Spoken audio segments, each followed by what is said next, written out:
wifeys, welcome back to my channel. So today I have my beautiful auntie. Give them a little introduction. Tell them who you are. So I am Dr. Patrece Charles, CEO and founder of the Phoenix Counseling Center. Period. Just like that. CEO. Right. So if you guys follow me on social media, on my Instagram, you know I'll post polls and stuff so you guys can interact with me. And last night I posted questions you would want to ask your, what do you want to call yourself? Oh my God. Your guide. Your guide. I'm your guide. I'm your guide to the Phoenix way. The Phoenix way. Yes. You see me. So anyway, she hasn't looked at the questions. I kind of snooped around a little bit because I had to make sure that, you know, you guys sent in things with sense.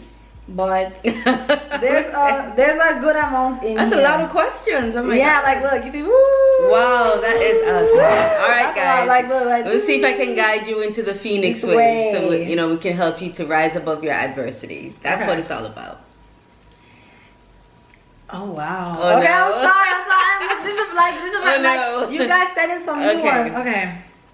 Is getting closure a myth?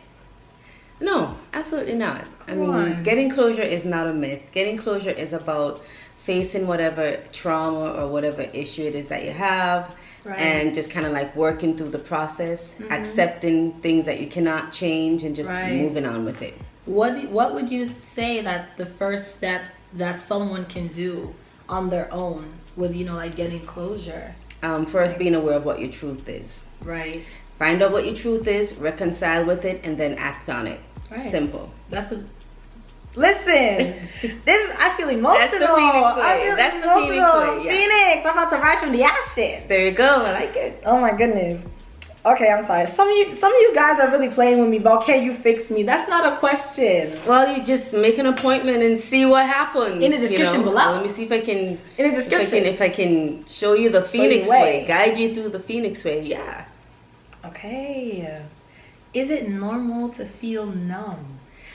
It is not normal to feel numb. Okay. So if you're feeling numb, it means that you're trying to suppress or you're trying to avoid a situation that you need to address. And so feeling numb means that at some point in time, something is going to come around and trigger you and everything is going to come rushing in. So no, you want to address it right away. You want to process it so you can feel back to normal. Right. So you can feel and not be feeling numb. Yeah. Ugh. Ew, these things are touchy. Like I'm feeling it. I'm sorry. Okay. How to cope with depression and anxiety? Okay, so that's a long one. That one I am going to encourage you to come on in. But there's a couple of things that you can do to manage depression, manage anxiety. First and foremost, get up and get out.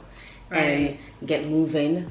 Don't stay in the pool in that emotion of depression. What you want to do is kind of move yourself into a different kind of activity, and your brain is going to tell you, no, I don't want to, I don't feel like it.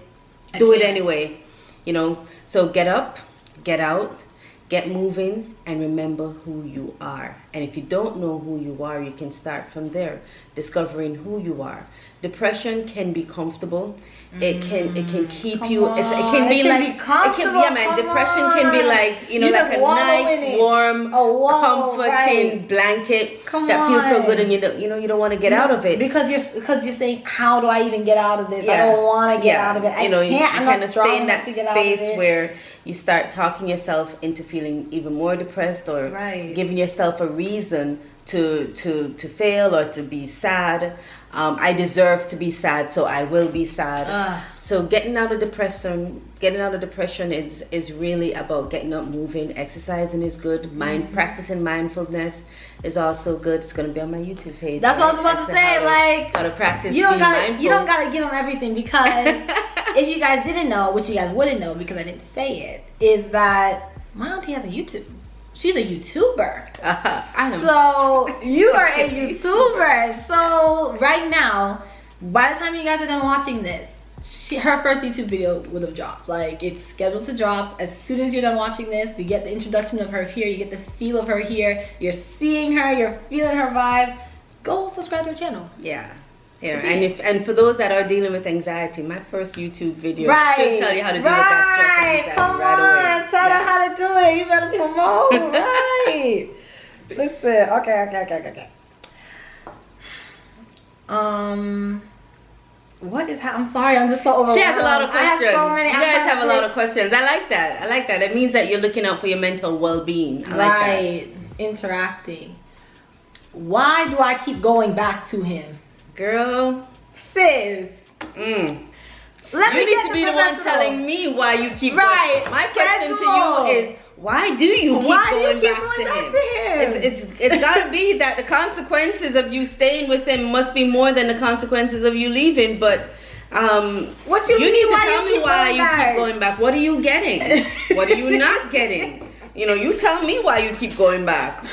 Why? Why are you going back? We don't know why you keep going back. I don't know why you keep going back. Don't go back. Schedule your appointment. Come Schedule in. your appointment. I need to show you the Phoenix way. Wait. Schedule your appointment, sis. Get your appointment. Why she keep going back? Why she keep going back?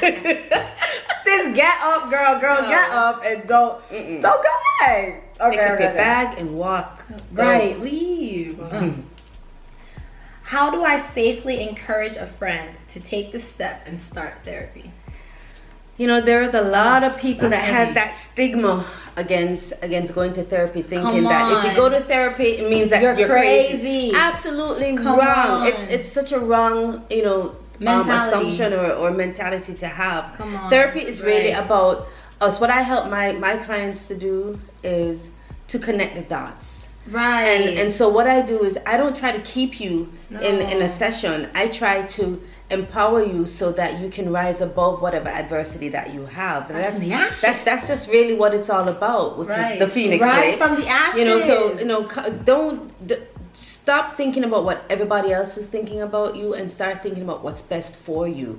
And if you can't talk it out, coming to me is your way of saying I love me so much that I know I need help to connect my that dots. extra help. So that's what it is. That's what it's all about. It's not about you being crazy. It's about you just wanting to be more aware of how to get above whatever it is that you need to get above. And that's why I'm honestly so happy. Like when my aunt said to me that she was willing to start, I said no. I said come on the channel. I said let's do a video tomorrow because I feel like my peers, this generation, whatever you want to call it, has a stigma against like therapy. Has a stigma, like once you say, "Oh, I'm in therapy," ooh, you're scared. Let me tell you something. And You don't have to suffer in silence anymore. No. You don't have to suffer in silence anymore. There are, a lot of people don't go to counselors because they think that they're going to be judged, Right. or they're not going to be understood. If you find that you're with someone that you're talking to, a counselor, and you're just not able to bond, then that you do need to move on to someone that you can bond with, that you think that understands you well and understands what your situation is. And again, it's not about keeping you in counseling, it's about empowering you so you can rise above your adversity. Because you're going to have to be able to do it on your own. Right. So then what would... That's a lot of questions. Right, like I don't even know. She doesn't know what to I don't pick. even. There's just so much. Do some antidepressants help, or do they damage more than they help? Okay, so I am not a psychiatrist. I am Right. a counseling psychologist, and so I don't give medication. Now there are some disorders that require some kind of medication, like bipolar disorder, that has a manic depressive component to it. Other than that, to me personally, and this is just Dr. Patrece's The Phoenix way. The Phoenix way. This is just my personal opinion. When you take antidepressants, it numbs you to what the real problem is. And so what I help my clients to do is to figure out the root to their problem and address it so that, it can be processed and that numb feeling can go. Once you cover it up with an antidepressant, you're never facing it, and you become dependent on the antidepressant to make you not feel it, not feel better, but just not feel it. So I personally believe in managing and dealing with the situation versus trying to just numb yourself to it all. So that's the Phoenix way. I got nothing else to say. I have nothing else to say about it because she's like real. How do I cope with losing? They said my mom, but I'm just gonna say a loved one. I'm just gonna. Oh, grieving, grieving, or grieving is unique like a fingerprint. Wow. Grieving. I love how you said that. That's so different. That's so true. It is. Come on. It is. It is. Right. There's no Right theory or right or wrong way to grieve. You do it in your time. Mm-hmm. You have permission to cry or not cry. You have permission to be sad for a little bit. When it becomes a problem is if you don't move from the place and it affects your activities of daily living. And I'm not talking about going to work and crying or hearing the music or smelling a scent and you get that trigger of a memory and you start missing that person. It's okay to miss the person. It's okay but I always say, listen, instead of focusing on the sadness, focus on the good memory. And if you think about it, this is one of those things that you have to come to a place of acceptance because you cannot change it. Right. So I had a 16-year-old last week who lost her sister, and so I asked her, when you're crying and you're sad and you don't want to come out of your room, is it going to change the situation? It's going to bring your sister back. And she's like, no. I said, okay, and when are you happy? She said, sometimes when I'm with my friends. I said, well, when you're with your friends and you're happy and you're smiling and you feel good, is it going to change the situation? Will it bring your sister back? And she's like, no. I said, well, if being sad and upset isn't going to change the situation and being happy isn't going to change the situation, then why not just choose the emotion that makes you feel better? Right. Because either way, it's not going to change the situation. So why not just be happy? Why not just... So again, it's good to just have those good memories, have those happy memories. Just kind of like zone in on those memories, and create that as a comfort. But again, it's okay to miss your loved one. It's okay to cry. It's okay to be sad. But it's just not okay to stay stagnant and just stay in that gray place. Right. Because remember, depression can be comforting, and you don't want to nurture your depression. You want to walk out of it. Right. Come on, girl, I got you. Come on, you see, with the fact, I'm just telling you the Phoenix way. I'm just telling you, like it's so effortless. Like, do you not see how she's just so effortlessly? Like, I'm just here in awe. So I'm just telling you all the Phoenix way. Why are you going to somebody else? Why are you going to somebody else? How and why is journaling effective? Journaling is actually good. I do it. I write poems, so I'm big in poetry and short stories. So I do it to express my deepest, inner emotions that I can't really formulate to verbalize. So I just put it down. Journaling helps you to just keep in context everything that's going on in your mind. Sometimes you have racing thoughts and you just want to get it out so that you can just carry on with your day, just be able to write down and track your thoughts of what happened in that day so you can move on. So journaling is pretty good. So guys, just a little break in the questions. She does do online counseling, so even if you do not live in Jamaica or in the Kingston area, you guys can still reach out to her. I'm gonna have all of her information in my description. Like, don't feel, and it's just gonna be between you and her. Like, oh no, Drew's not gonna know. No, I take my job very seriously. Like, confidentiality is. I couldn't even tell you who she sees. I have not a clue. But I think I got like 2 more questions, maybe 3, and then let's see what happens. Okay. So how do you deal with and move on from heartbreak? Oh, heartbreak. Yeah. Heartbreak is always, it's. No one wants to get their heart broken, but the truth is, the reason why you get a heartbreak is because you're focusing on like a fragmented memory, a good memory of the relationship, something that happened, usually at the beginning of the relationship. So you're focused on missing that fragmented memory, missing that good part. Comfort, yeah. Wow. So what I always tell my clients is, listen, look at the real reason why you're no longer in the relationship. So first, accept the truth, come to some form of reconciliation, and act on that truth. Because if you stay in that memory, that fragmented memory, you're really not looking at why you actually need to leave. and always do what's best for you. You know you're not supposed to be there because of what's going to happen. Chances are it's going to happen again. Right. So gather it all up, accept the things that you cannot change, and also accept the fact that you're acting in your best interest, and it's a good thing that you know, and move on. Yeah. It's a lot going on. I'm sorry. I'm trying to absorb. Okay. Suicidal thoughts, question mark. Yeah, suicidal thoughts are real. I told you it was heavy. Like, I have not even scratched. Like, I wish I started this yesterday so I could do maybe a part 1, part 2, because I did not even scratch the surface of what you guys have. So, suicidal thoughts, suicidal ideation, suicidal gestures, suicidal plans, and then actually carrying it out. All real. Heavy. And if you have a friend that is experiencing suicidal ideations, be there, talk to them. Don't take it for granted that, they're just running up their mouth and everybody, they're not, they're bluffing. No. It's actually, real. if you are aware of it, it means that they're crying out for help. If someone is serious, they won't tell you. Right. So, and a lot of the times, people don't ask if you're okay. They just kind of roll through life thinking that everybody's okay because they're okay. So every now and then, just ask your friend, are you okay? Hey, what's up with you? You good? But suicidal ideations is a real thing. It's an inability to deal or manage with your emotions based on whatever it is that's going on in your life.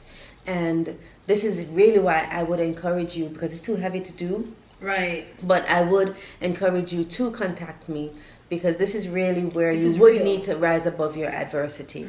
And maybe we have to go a little deeper, go into your childhood if that's the case. But it is something there. It's about changing your thought, changing your cognition, so that your behavior and attitude would also change. So we're gonna have something that we'd have to work on. We really have to work on. That's me definitely wanting to show you the Phoenix way on that one for sure. And the last question that we're gonna close out with is let's see, self-love. I have maybe 3 or 4 questions that I just skimmed and saw was, how do I start my self-love journey? How do I go about self-love? Is self-love even real? What do I do? How do I do it? Okay, break it down into 3 parts. Mind, body, soul. That's all you. Mind, body, and soul. Come on. Stand in front of your mirror, take off all your clothes and look. Let's start with body. Well, I'm going to do that. What do you like? What do you don't like? And what you don't like, fix it. And I don't mean necessarily going under the knife. This is you. This is what you've made. Love it, appreciate it, work with it. Right. Okay. It's you. And then you're working on your mind. That's why you're coming to Dr. Patrece Charles. That's why you're subscribing, because that's literally what she's going to specialize in, the mind, body, soul, connection. Come on. Yes. And then the soul is literally focusing on those little things. I call them butterflies in your life that makes your soul happy. A lot of the times we're working on we're doing things to make other people happy, and we're just kind of like just diminishing and repressing our own emotions to make someone else happy. You don't want to do that. If you want to look at your soul, you look at mindful thinking, and you look at all those things that just make you simply happy, and you work on that. So mind, body, and soul. And what if you don't know what makes you happy? Then you need to work on just developing a stronger sense of self. Right. You need to focus on, how you when you just start dating someone and you're getting to know that you're getting to know, how do you get to know someone else? Right. What do you do to get to know someone else? You ask questions. Right. You go out with them. You a lot of you go onto their social media pages and you look at what they like and stuff. That's exactly what you need to do with yourself. And so, how long does it take you to know someone? So why do you think you're going to know yourself overnight? Ooh. So take time to be patient. Overnight? Take time to be patient. Take time to look up little things that you like. Do things. Go sit in silence for a minute and feel yourself, feel your mind, feel the sensation going through your body. Ground yourself and get to see what you like. Start with colors. What color do you like? Right. Where do you like going? What do you like doing? Yeah, what do you like feeling? A lot of the times when I ask someone, so what do you want? They don't know. I don't know. Ask them what they don't want. What do you know? What you don't want? I don't want this. I don't want that. I don't want to do this. I don't want this. But so it's more important for you to know what you want, so that you don't have to experiment with all of the things that you don't want. Right. You just zone in on what you want. Yeah, it's a waste of time. And it's a lot of heartbreak. Ah. And it's a lot of bad thoughts. And It's a lot. take the time to figure out first what you want. Because the truth is, if you don't know yourself, then who are you introducing to that person that you want to be with? Right. If you don't know yourself, then how are you going to introduce yourself to someone else? How do you allow someone to get to know you when you don't know yourself? Come on. I'm telling you. I'm done. This is done. Thank you, Auntie, for coming here. I actually really love doing this type of video. Like this was so. It gave me wholesome. Like I love sitting and just. I loved it. I like the fact that there's so many questions that I'm sorry that we couldn't go through all of the questions, but maybe on my YouTube I'll answer some more questions for you. Say less. Right. You guys better go subscribe because you guys are gonna see the rest of your questions on her channel. Yeah. Right. So I'll send you the rest of them for real. That's great. I'll just do that. Please comment, share, and subscribe. Please go over to my auntie's channel. And honestly, work on yourself. I feel like it's something that everybody needs to do. I'm trying to do it. I'm gonna do exactly what you said a while ago. I'm gonna go upstairs and just look at myself and say, I like this, I like that, I like this, I don't like this. And you know, it's a journey. Don't be too hard on yourself. So, bye.